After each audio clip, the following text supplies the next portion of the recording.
You're good. You're live, Faith. Oh, okay. Good afternoon, and welcome to another episode of Environmental Justice Now. My name is Faith Harris, and I'm the Executive Director for Virginia Interfaith Power and Light. Our mission is to collaborate among people of faith and conscience to grow healthy communities by advancing climate and environmental justice. We envision overcoming the climate crisis, eradicating environmental and social injustice, and living a just, thriving, and equitable world. Every week we do a brief land acknowledgement each time, and we recognize and honor that we gather on Indigenous people's land.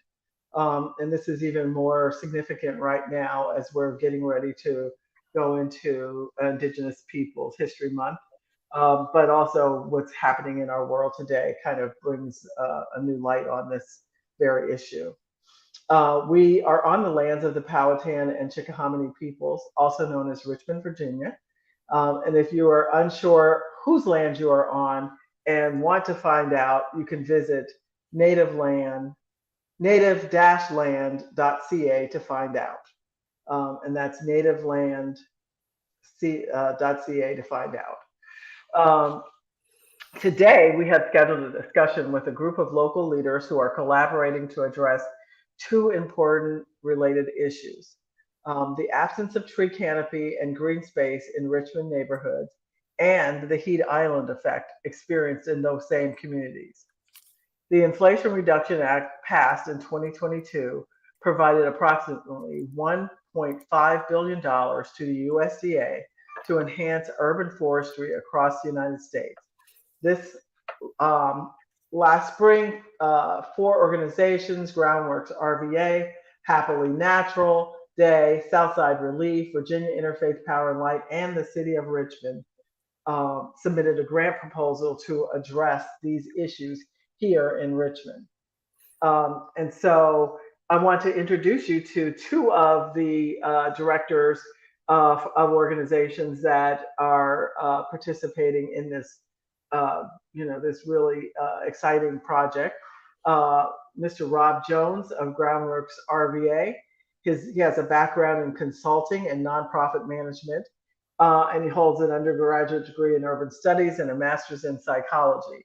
Rob's passion revolves around youth empowerment and voice, community engagement, racial equity, and inclusion.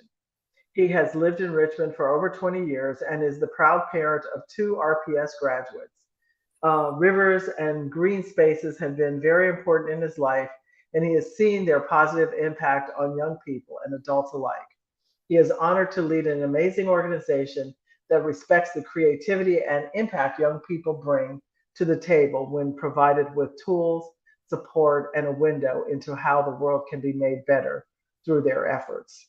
Rob's goal is to deepen the set of opportunities Groundwork RVA provides so that they can impact more young people each year.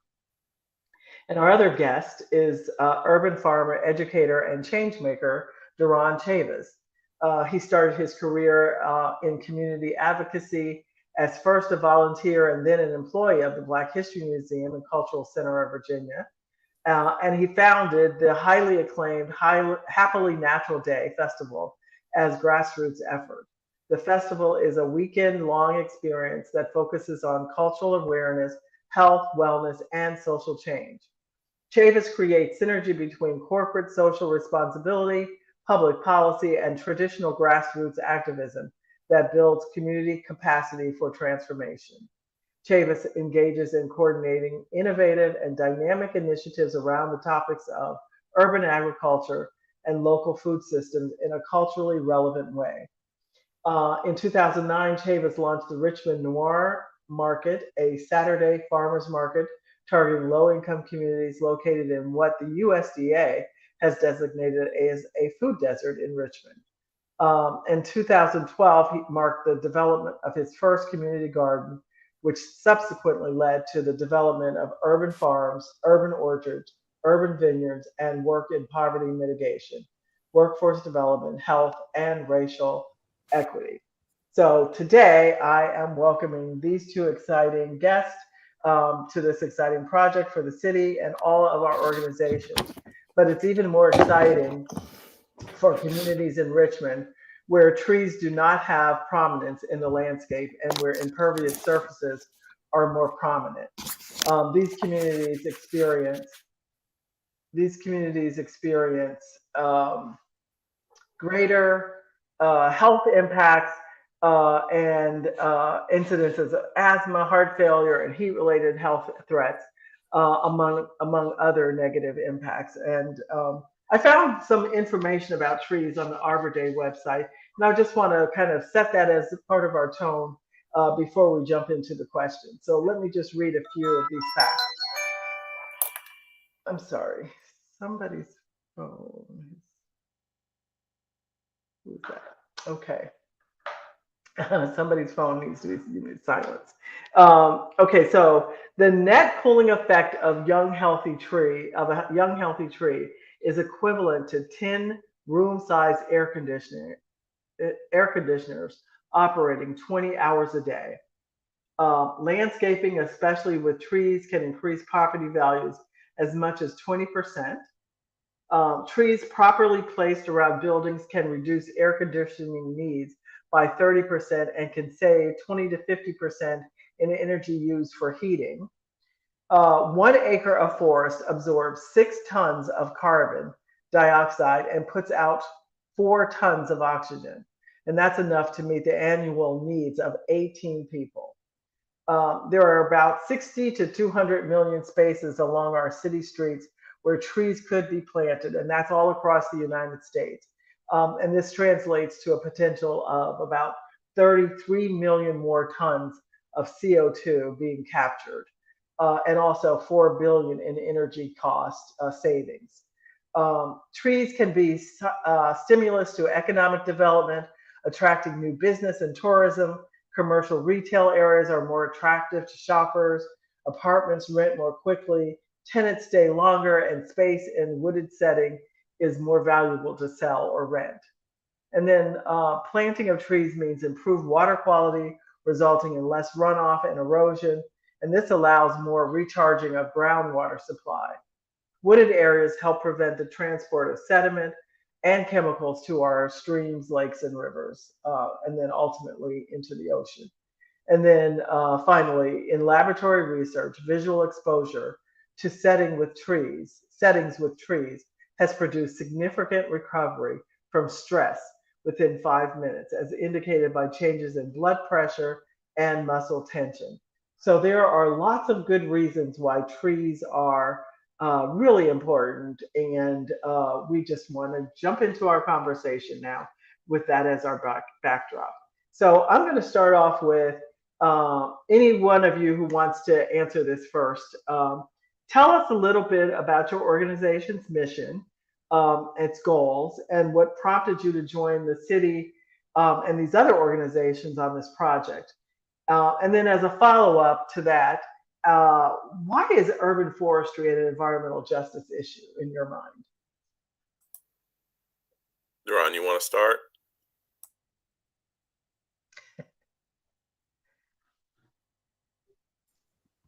We're both muted. Neither one of us is playing this game very well. No, we can hear you. Yeah, all right, there you go. Can y'all hear me? Yes. Oh, come on now. They're going. All right, let's go. Okay, so listen. My organization, Happily Natural Day, we are focused on the transformation of the built environment for food justice and climate resiliency.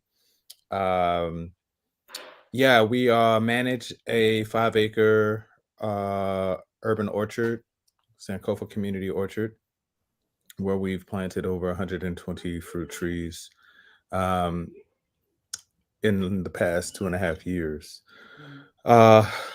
Why is urban forestry an environmental justice issue?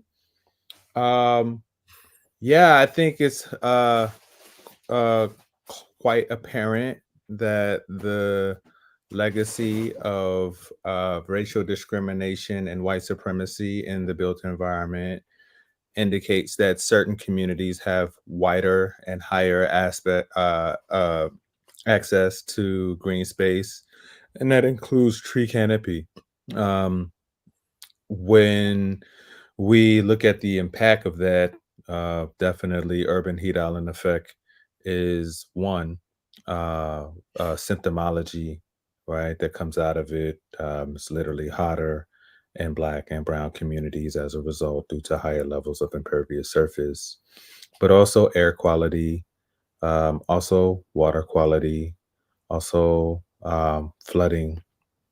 All of these after effects are the result of lack of green space, especially tree canopy, because trees are absorbing a lot of the toxins out of the air, as well as they're also serving as sponges, pulling in the water. But I think it's imperative for us to think about these things in context, because the easy button to push is just, hey, yeah, we'll just plant some trees and that'll solve the problem. But the reality is that Black and Brown communities have to have green space and context, right? It's not just, oh, because if the easy answer is just plant trees, and we can get a bunch of white folks to just come out and plant trees in the middle of the hood and everything will be all good. But the reality is that the communities in question don't have the design, implementation, and stewardship skills in order to transform their own community on their own terms, Mhm. then the trees will die.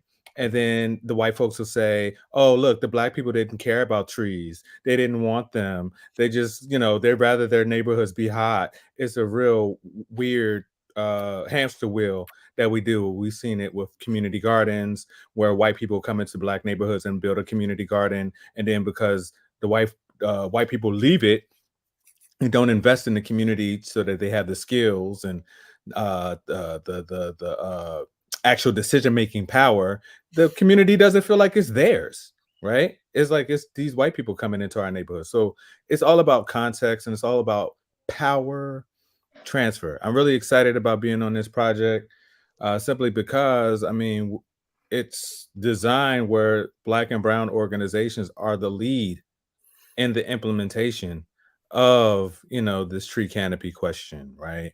Um, you know, and I think it's also real easy for organizations to just give away trees and maybe do some education, but our organization is really dedicated to the intersectional nature of biophilic cities, right? How do we create food justice opportunities? How do we create placemaking opportunities? How do we create environmental justice and stewardship opportunities? How do we, look at the multiplicity of inequities that are happening in our communities, and how do we center plants and place as an opportunity for us to address multiple things at one time? And yeah, I forgot what your question was, but that's kind of where my spirit is landing right now, and I'm gonna pass it to my brother Rob to There take you it go. further. So that's why I asked you to start. I had the feeling, right, that you'd lay some context. So Groundwork RVA, we are a youth development organization operating in the environmental space, which means that our primary focus is helping young folks to understand these questions. So many people, like when I do presentations, I'll ask people to raise their hands. How many of you know about the urban heat island effect? And they all raise their hands. They're like, oh, I know about it. And how many of you knew about it 3 years ago? That's the thing, right? People don't know that the conversation about urban heat islands started here in Richmond, Virginia. Started about 5 years ago with the Science Museum of Virginia, group of universities, and Groundwork RVA youth running around there, running around the neighborhoods, getting the data, right? We all know, right? I mean, intrinsically, we know cities are hotter than not cities. And we know that Black and Brown neighborhoods, economically distressed neighborhoods, are hotter within cities than are, upper middle class, largely white, et cetera, et cetera. And when you have the data, people have to listen. And so that's kind of where this conversation has really gone. From Groundwork's perspective, we're the hands in a lot of times. So Duran talked about Sankofa. When Sankofa started, we were right there with some fruit trees to get started and put them in, right? So that Sankofa could get going. We're building permeable pathways in community gardens. We're putting rain capture systems in, working with Virginia Interfaith Power and Light in a faith-based places initiative to have like church roofs be able to capture water and have their gardens, whether they've got access to water or not. So that's, and always with an eye to young people in their own communities, the piece that Duran was talking about in terms of agency and making sure that we're not coming in and doing for or doing to, but doing with, right? So anyhow, that there are a lot of other things to say, but that's the sort of, and I guess the other piece is that this grant is amazing from the perspective of the city and the Office of Sustainability's willingness to see Black and Brown led community-based organizations lead this effort in implementation. We'll work with lots of folks, but I think that was really broad-sighted, and to have, like, at the moment, none of the CBOs on the grant probably could have managed it. Groundwork is getting some capacity, but the city stepped in and said, yeah, we'll do the grant management piece, but we need you all and your vision and your capacity in the community to actually get the work done, right? So different members, I mean, you're hearing Duran, I'm sure you've heard from Faith and Interfaith Power and Light. We've also got Southside ReLeaf, which is brilliant at really understanding the intersection between the need for trees and the history of neglect and disinvestment in Southside Richmond. So, anywho, I'll stop there, and maybe there's another question. Now I'm on mute. There are a couple other questions, but I really appreciate the way that you both opened up and responded to those questions, and I would agree. This is one of the important aspects of this work for us, is that it was, that we had the opportunity to work with 3 other African American led organizations that were working on the ground with people daily, regularly, knowing and learning what's going on in the community. But also, we think that, the part that, I guess, our little part that we bring to it is the idea that, people of faith really need to be involved in it. Almost every community has 5, 6, 7, 8 churches on these corners, and there are so many opportunities for faith communities to get involved in this work. And so that's something that we think that we will bring to this as well, and recognizing that, as Duran, really put it very well, that we have to start with recognizing that these communities do have agency, they do have power, they do have knowledge, and they want to be involved. And so it's critically important for us to be able to have that interface and be able to help them recognize where they can fit in. And so Virginia IPL was just we were really excited to be able to be part of this, and recognizing that, yes, we did need, we started thinking very small, really, right, Rob? When I first came to you, I said, I was sitting in a car in Charlottesville getting ready to go see an exhibit, and I'm like, what? So so there's opportunity. Exactly. And then and it just mushroomed into something that, I think is very unimaginable and exciting for what can possibly done. But we do have to be mindful of the way we do it, and that we have to keep the communities on the ground centered in this work.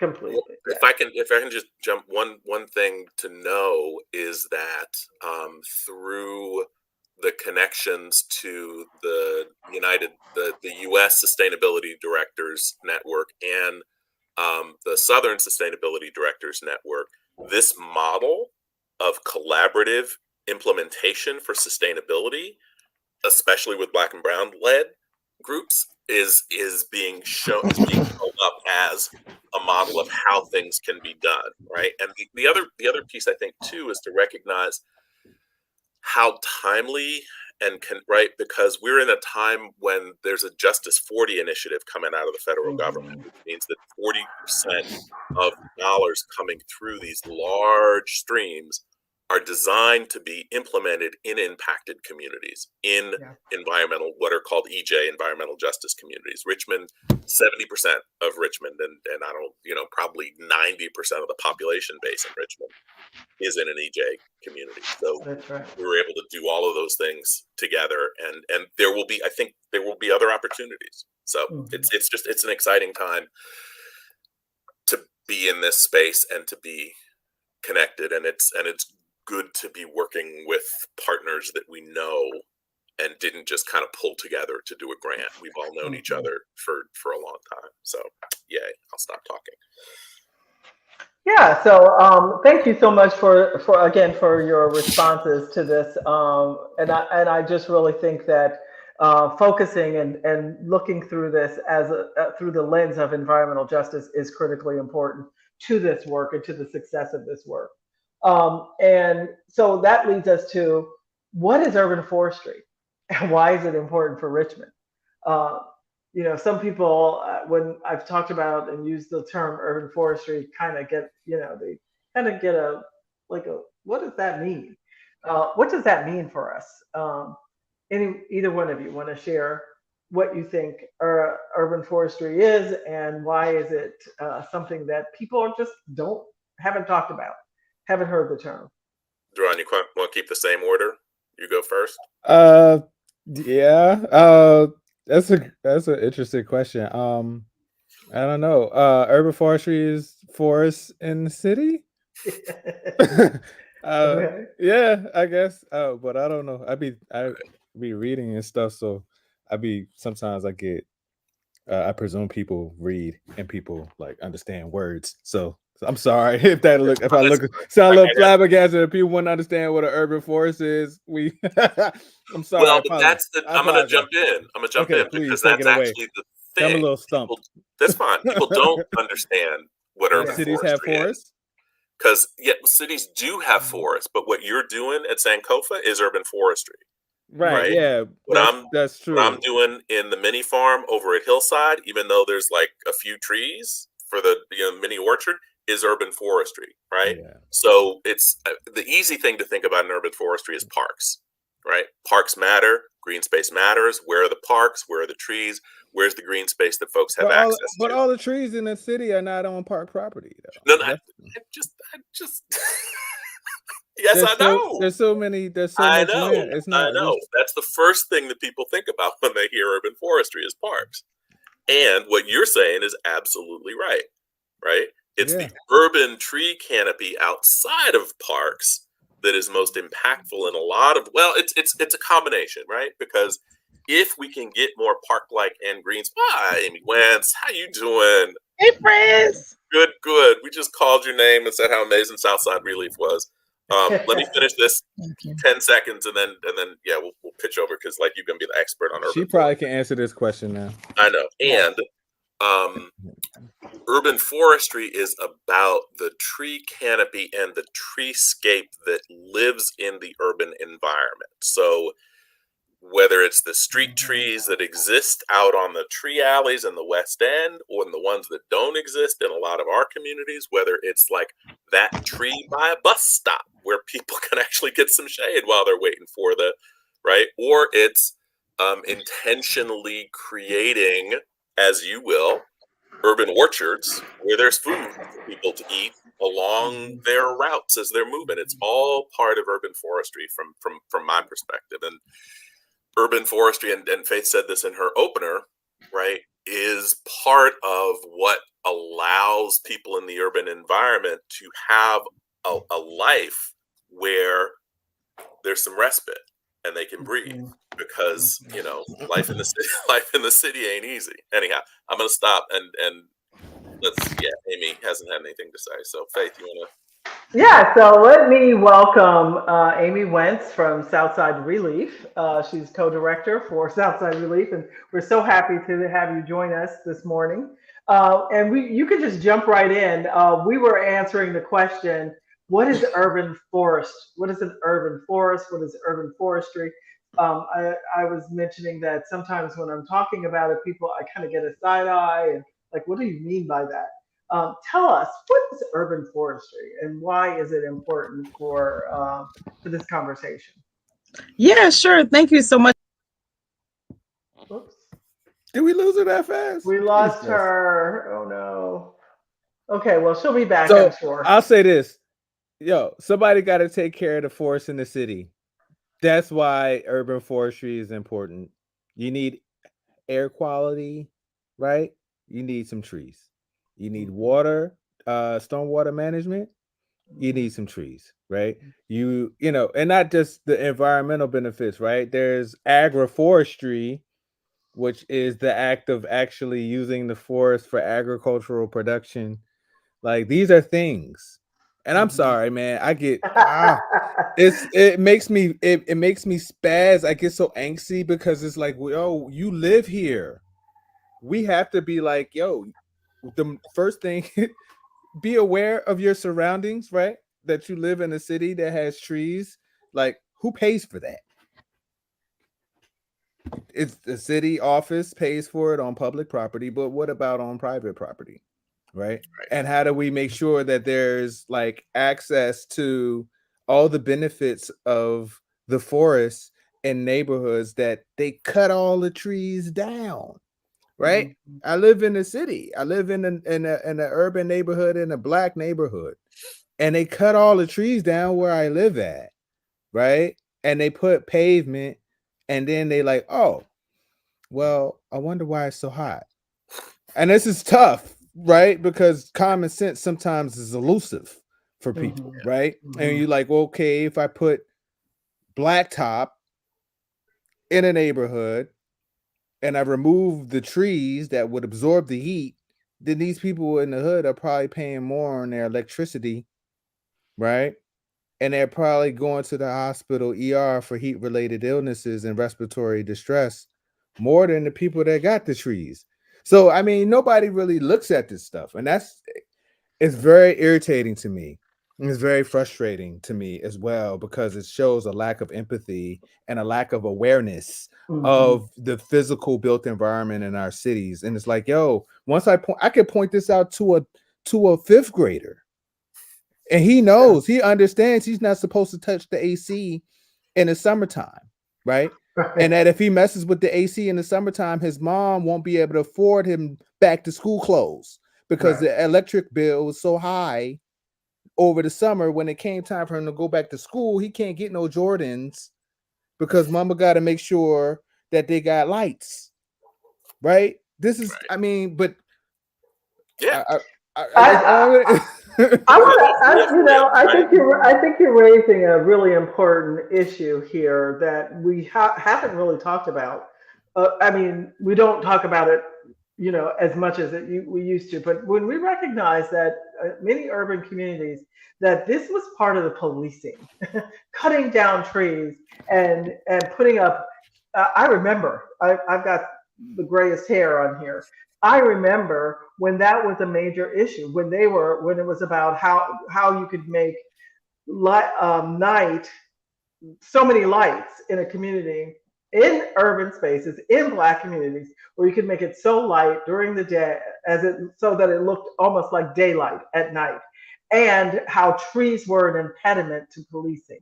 And so think about how we got here, right? It's not only that trees cost money to care for, and they die off, but it also is the deliberate removal of trees in Black and brown spaces and in low income communities because it was easier for to be policed.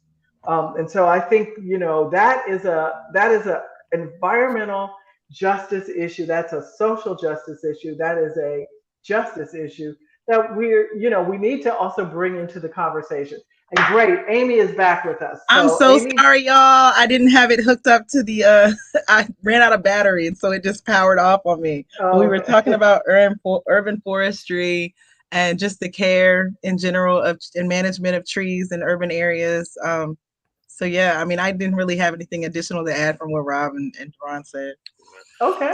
So let me Yeah, just jump tell us. also in, Oh, Faith, go on ahead. the piece that you were talking about in terms of having taken trees out. It's both and, because this goes all the way back to when neighborhoods were coming online, right? And the whole home ownership loan or right corporation, and who got loans and who didn't get loans and where they got loans. And when you have investment in neighborhoods, people plant trees because they know, guess what? Ooh, trees are good, right? And when you don't have investment in neighborhoods, people don't plant trees. And so this is a through line that comes all the way, and honestly, right? I mean, it's not just homeownership loan stuff is in the 20s, right? Which is the backlash to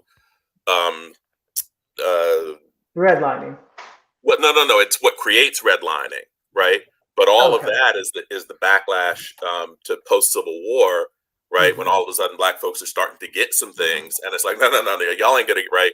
It's important to remember that the monuments that we've been taking down in the last few years, they did not go up in 1865. They went up in 1910, 1920, right? They went up as a response to Maggie Walker, right? Beginning to be able to get some economic traction. I mean, when we see all of the, the burn downs of the Black economic centers, right?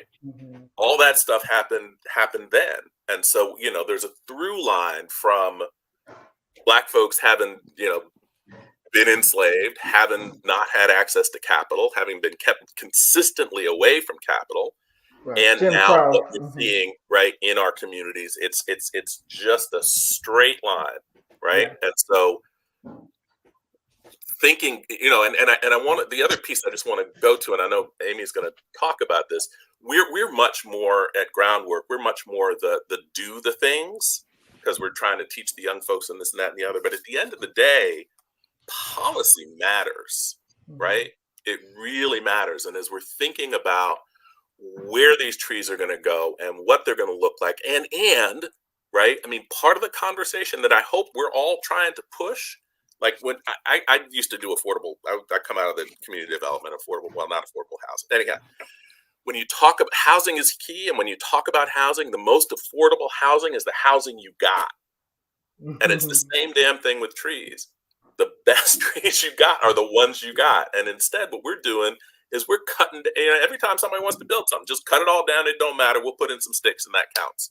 No, right? We have to start. And that's part of the money that we got in this grant, is to do a real inventory and to begin to really look at what those equivalents are, because the ecological benefit that you get from a 30 or 40-year-old tree is really significant compared to, even we're planting trees and it's great, but the benefit does not equate. So anyhow, again, I'll stop talking. But so Amy, also add into your response something about the diversity, the species of trees, because that's the other part of the issue I think that Rob is raising. Yeah, let me just, I want to kind of take a step back, because I didn't get to come in from the beginning and just kind of give my little story a little bit, but I just want to tell a little bit of a story just so that the audience can kind of imagine and picture maybe I might resemble one of them. But I'll just say this, I've been doing a lot of work, just community work in general, just fixing band-aid fixing things for years. Like my 20s and 30s were pretty much dedicated to doing the soup kitchens and feeding the homeless and like all of the stuff, doing the coat drives and school supplies drives for kids. And like my 20s and 30s, I was just rolling, like doing that type of direct service work. And I remember a really good girlfriend of mine invited me out to help plant a community garden at one of the corporations here in the area. And I remember it was something that she did with Duran, right? And so I was kind of cool to be able to go and see him work. And like we had a little group and we would meet every day and kind of work to build this community garden in this space. And And I remember they did like a ceremony where, they kind of dedicated the garden, but Duran kind of gave a speech to the folks that were there just about equity and about the importance of environmental justice and the importance of just all of the work that he was doing, and kind of opened my eyes, honestly, to like, whoa, like this is real issues and real things that like really need to be really need to be worked on. And I think that it kind of changed my focus and my just my outlook on how we can use policy, to create change and policy in these areas. So fast forward a little bit, I worked with Cherie, who was my partner, on the Richmond 300 master planning process. And so, the city kind of had folks interested to work on these low working groups, and were like, hey, if you want to work on a particular area, that you can come and be a part of these groups. And so she was on the environmental kind of work group. I was on the economic development work group. And they gave us this big report called the Insights Report that just had like all this information about each of the districts, all the facts and figures and data. And it was like, I was living in the 8th district at the time, Southside, been Southside all my life. And I just noticed that the 8th and 9th districts and like parts of like the Swansboro area, certain areas, suffered so much in like all of the categories. So whether it was transportation, whether it was housing, whether it was homes that didn't graduate from high school, whether it was the poverty rate, like everything, the life expectancy difference, up to 20 years difference between parts of that area and other parts of the temperature could be 16 degrees different on a same day at the same time in this parts of this area, these areas that I love, and other areas. And so I remember Cherie, I had my Yukon driving around, not caring about climate action, not caring about the environment necessarily. I mean, I'm just speaking my truth, right? Not really thinking about it. I was thinking about education and gun violence prevention and like all these things that was in front of my head. And I remember she just kind of educated me about how climate action, environmental issues, heat, all of these things, because her background is in environmental science. Mine is not. Mine's more of, I'm more of a school of the hard knocks type person. And just kind of educated me. And it just reminded me about all the things that I had learned from Duran and others over the years. And just being like, wow, like honestly, environment really kind of touches and intersects all of these other social issues that I have been working on. So anyways, I just wanted to share that because I wanted to say that like, I'm like the average, like the average South Cityan is not really thinking about, putting that stuff in front of me because there's just so many other things to think about. And so I think our focus at Southside ReLeaf is really just trying to make sure that we elevate the brain trust in our community, just in general, have it to be a normal conversation that we talk about environmental issues. I think that we've kind of found our lane in like the policy space, because at the end of the day, it's hard for Rob and Duran and others to do their work if they don't have the policy that allows for these changes to be made. And like, something as simple as, I remember Duran putting a tweet out one time about community gardens and how the city should make it easier to be able to hook up to fire hydrants. Like, you know what I mean? Those little small things, like we're trying to fight to try to do good things in our community. So yeah, just wanted to add that little context of just how I even entered the space to begin with, and why Southside ReLeaf and the work that all of these organizations do is so important to me. So Amy, can you, lead us off on this question? What's your organization? How is your organization going to participate in this grant? So what's the vision and what's the work that Southside ReLeaf will do related to this grant? Yeah, so a lot of our neighbors just don't have the best relationship with trees. Like when they have to have a relationship with trees is usually because the roots are stuck in their PVC pipes in the, you know what I'm saying? Like out in the yard below the surface, and they have to do thousands of dollars in repairs, right, to get that fixed. Their toilets are clogging up and things. Or after a storm, there could be, we have thousands and thousands of trees that are healthy and are fine in storms, but that one tree that falls on someone's car or that, stops people from getting to work on time, causes like, a bad experience with trees. And so what we're trying to do is run a campaign, Cool the City campaign, to just educate folks on how that 16-degree difference on a hot day is how that's detrimental to our health and health of generations that come after us. So I think that, we talk about I lost my thought just that quick. But yeah, so that's kind of what we come into, is like the education piece, just increasing that brain trust of our community on why it's important that we do this work, why it's important for their future generations, how, showing people like we do have the highest amount of hospital visits, emergency room visits for heat-related illnesses. We do, we're now an asthma capital. I mean, we went from 3 to number 2. We're not getting better.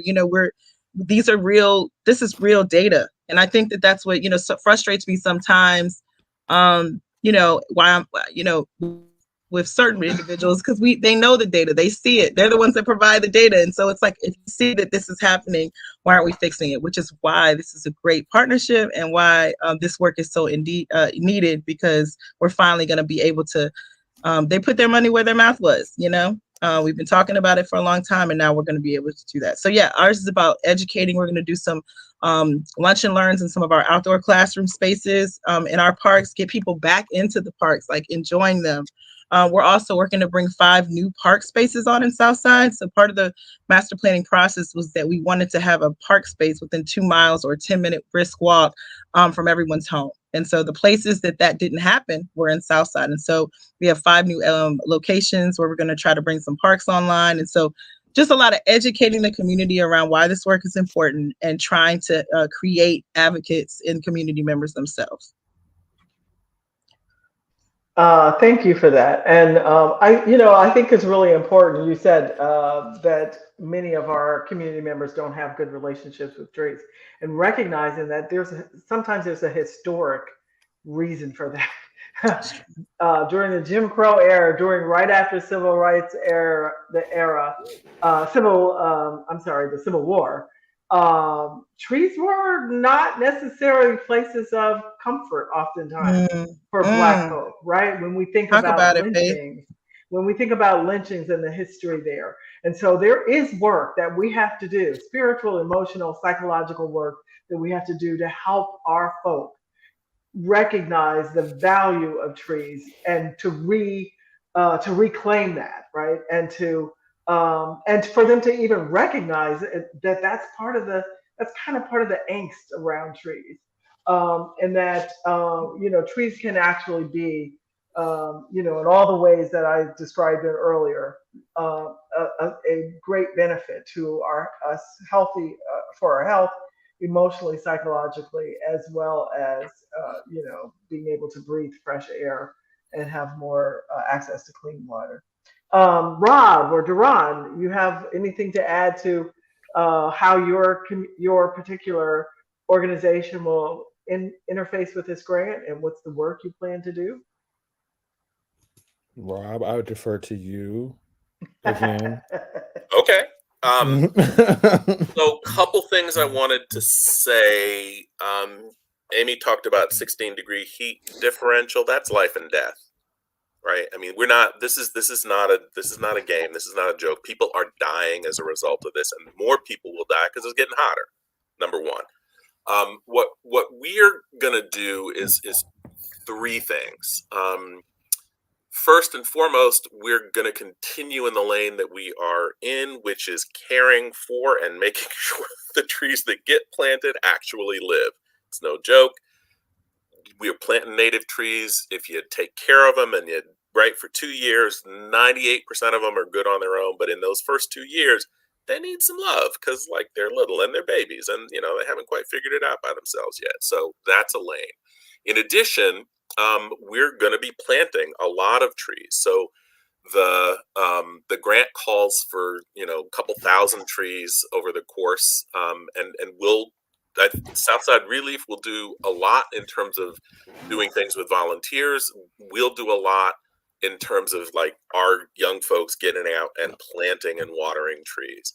The third thing that we're going to do is we're committed to, when the part of the grant that we wrote said every tree that goes in will be cared for by a trainee that comes through this program. So when we talk about tree care, and Duran said something before about trees on private property. And Amy just said, like that one tree when that's the thing that gets in everybody's way because it falls on your car and you got feelings.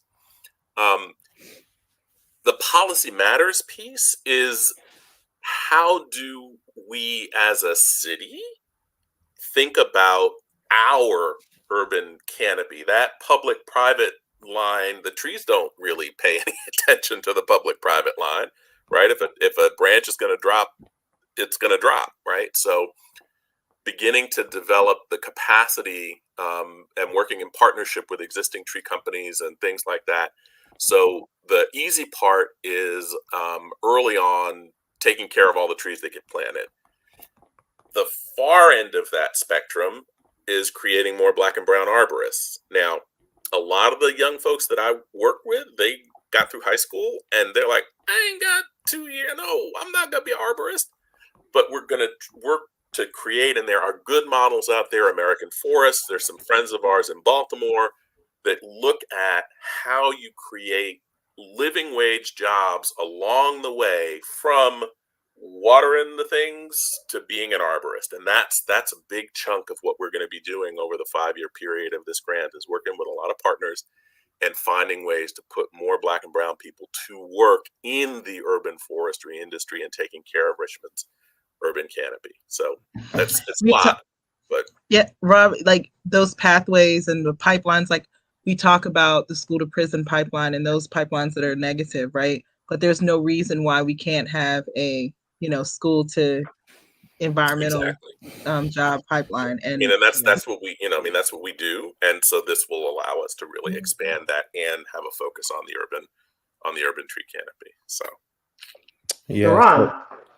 so we're written into this grant for the training program that we've been implementing for the last couple years, training community members and urban Duran, farm. I'm going to interrupt you. No, you have not been doing this training program for the last couple years. Everybody on this call looks to you, and you have been training everybody in the region about how to think about urban agriculture for a decade.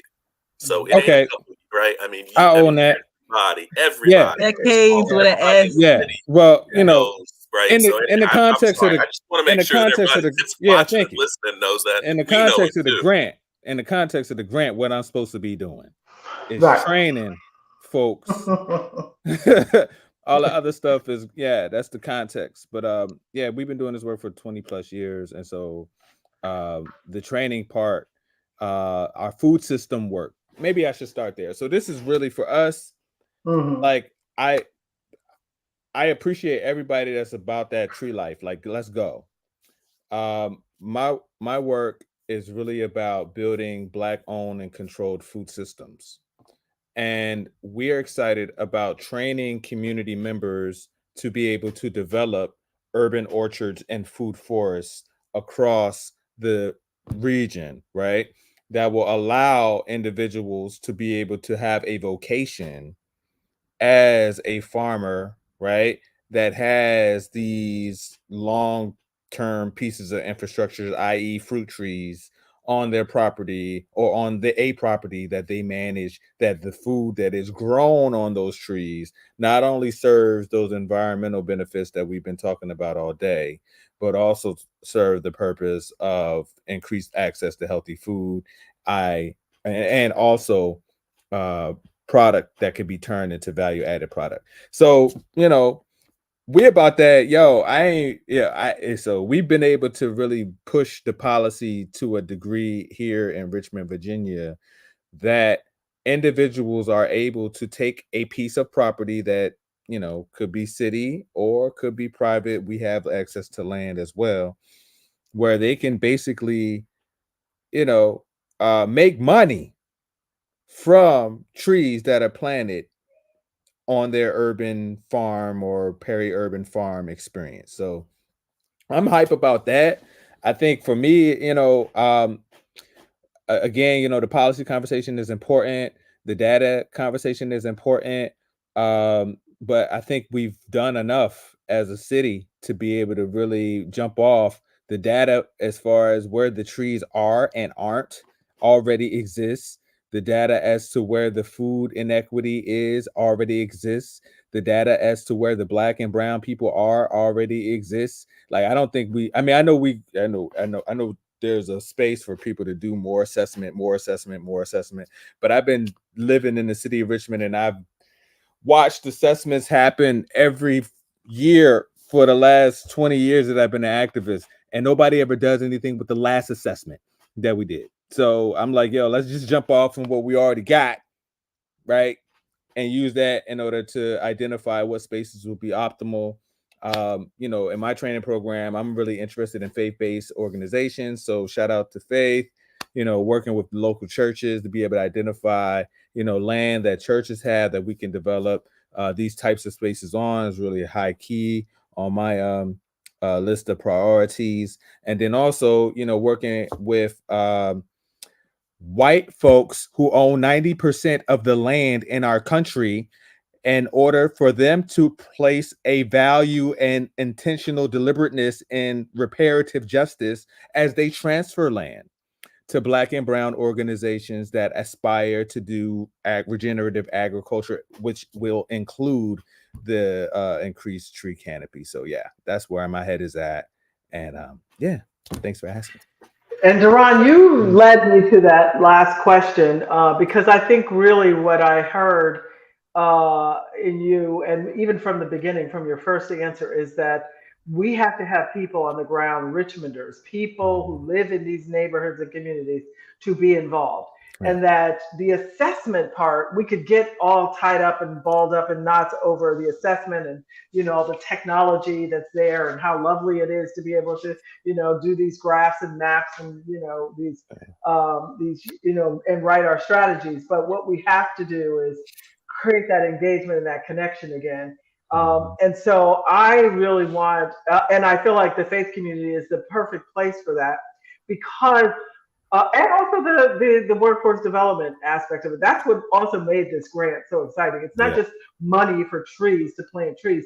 It's money to actually bring in that economic development portion of it. And that if we're wise and we're really, serious about this, we can actually create new streams of income, new work for communities that haven't had this before. I mean, how many of our young people growing up, let's say in Gilpin Court or one of the other courts, thinks about growing up to be an urban farmer or an arborist, right?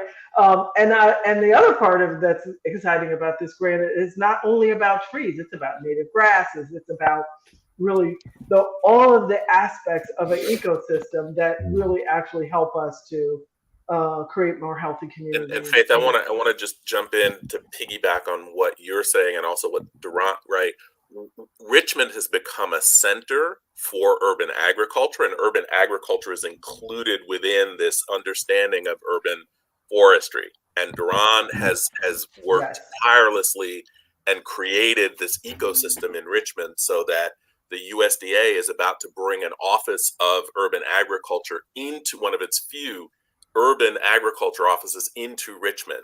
Our Office of Sustainability is also going to, right? So that the potential that's here in Richmond for really blossoming the urban ag space is huge, right? So I just want everybody to sort of be. And I'll add to that. We had Joshua from American Forest come in last night and do a class on the tree equity score analyzer that American Forest has.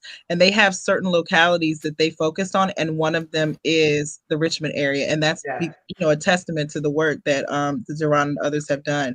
But they, they allow you to even break down to a parcel and see how many trees. Like, we planted 44 trees in Oak Grove last weekend. We were able to take that parcel, see what the potential is. I think it was like 73% potential canopy could be done. It could be increased by 73%. And our 44 trees increased it by 13%. So it even tells you exactly how much coverage you're going to get, what you have, left to do. So that tree equity scorecard, Tessa from American Forest, like I said, they used Richmond as one of their hub locations, which is huge. That's how I got started. That's how I got involved in this. I did a year with them, just kind of going to their seminars and learning about that tree equity score. So this is very exciting. So tell us, we need to wrap up, but last question, Duran kind of answered his part. How can Richmonders get involved in this project in your mind? Well, on my side, I mean, this is a long-term kind of work. This is a long arc work. This ain't like a just jump in and do a little double dutch dance and run off. This is, planting trees, which is at least a 5-year commitment, in terms of they're making sure that they're good to go. I also, I'm gonna say this. A lot of people hit me up because I took a picture with a $6 million check. They thought I was popping. And I'm telling you now, I'm not popping. Like we're popping for other reasons, not because of this $6 million. You know what I'm saying? We've been doing this work for years. So, if you think that, it's payday, because this money is floating around, you're missing the point. You know what I mean? There's a deeper work that needs to happen, as far as collaboration. But really, we had to be organized. And I say organized. I mean, we did NOAA, right? The work with the Science Museum, where we did an amazing, brilliant work. Yes. But even as organizations within this collaboration, we have to be intentional in terms of like, what's the bigger arc? Is it just trees? Like, we just trying to get the tree situation straight, or are we really trying to build like systems of that will allow for deeper self-determination for Black and brown communities as a result of this infusion of capital, right? Like, that's a deeper conversation that we need to have. That's it. That's the conversation. I don't think there's anybody on the call that would say any different. Yeah. So people that are interested in that conversation, I encourage them to tap into any one of the organizations that's already involved, you know what I mean, and find your footing in that work with those organizations. Like, bring your best self and what your skill sets are to bear on these different organizations, so that we can start to craft what that strategy looks like. Because there's a deeper play that needs to happen, and it's about agency and self-determination and control of our communities. And I'm gonna leave it at this. I've been really big on talking about land justice. Okay. And I think that in the context of this work, we as a body, the different folks that are on this call, we have to be very intentional about talking about land justice. The system will talk to us crazy, as if we really got power. We don't own no land. So we plant these trees on public property, right? And then we really don't control that. Like, we do think, you know what I mean? So we need to have a real conversation about parks, releasing vacant surplus property, putting it into the land bank, and having organizations like Southside ReLeaf, Virginia Interfaith Power and Light, Groundwork RVA, Southside ReLeaf, whoever's at the table, being able to acquire land that is surplus, that the city has ownership, that they're not doing nothing with, right? This is the play. And this is the last piece I'm gonna say. Because we don't own land, we don't know the wealth building power of having land ownership, right? And the wealth inequity is what we're all dealing with, like these racial injustices, the fact that there's impervious surface, the fact we don't own no land is the reason why we ain't got no trees in our community. Because you go back, Ron, you've heard me say it many times. If we had gotten our 40 acres and a mule back in the day, be a whole different conversation. Mic drop. Well, and if black farmers had not been pushed off of the land that they did own in the internet, right. That's right. So we had to elevate this conversation. Amy, you dig what I'm saying? Say your last words, and then I'm out. I'm out. No, I mean, I'm thankful that Duran brought that up, because it's so important. And I mean, we Black ownership made only 7%. In a city it's 42% Black. We only had 7% of the real estate transactions last year. 87% of the real estate transactions went to LLCs instead of private owners last year in the area that we service. So I mean, it's right on target. And I think that which is driving up driving up prices, driving up rents, driving up everything. So Yeah, yeah, we also yeah, had I think, I mean, 8th district specifically had, 15% increase in our assessments over the last 2 years, but no major infrastructure fixes. And so that that's talks right. about the equity and that stuff too. I mean, we're not gonna, we're partners with the city on this grant and we're thankful for that, but there is a lot of work to be done. And I'm glad that he mentioned that. I was Amen. just reading a story about a guy in Henrico that actually did that. A guy worked 40 years in Henrico, and then he ended up giving like 4 acres over to the county to the Maggie Walker Land Trust, to develop affordable housing and whatever. I don't know the specifics, but I'm just saying that the fact that he thought to say, I'm going to give this land and $100,000 so y'all can do the hookups and whatever you need. I mean, we need more people, doing those types of things. So thank you for naming that, Duran. And I'm looking forward to working with you all on the grant. Rob, last statement. Nothing? I'm good. Well, all right. Do you have last thing? Any events coming up that you want to promote before Yes, we're having our go 10th off? anniversary. It's the 9th of November. Come out, buy tickets. Go to go to groundworkrva.org. Okay. It's a huge deal. Like, we started teeny tiny little itty bitty, and now we've made it to 10 years, and we're kind of like pinching ourselves all up and down. But it's a big deal. Going to be a What's party. that date again? November 9th at the Science Museum. Just go out to groundworkrva.org and you'll see. It's a fundraiser, so there's Okay. that. But yay. Duran, any upcoming events? Okay. Amy? Duran, you're on mute. Yeah, we actually just finished a big tree planting last week in Oak Grove. I think that the TESA training was yesterday. So all of our things for Arbor Day RVA that ended. We have a maintenance day coming up, but I don't know the date of it. I'll just say go to the website, southsidereleaf.org, and you can check on the events page, and we list everything there. We also uplift other events that are happening in and around us in the same space. So yeah, just check out our website. Okay, thank you. Thank you. We also have an event coming up November 4th and November 11th and also November 8th, Mosby Memorial Church. Duran is part of this as well. They've been planting a garden, but they're also going to be planting trees, and they're going to be giving away trees. So check our website for that information.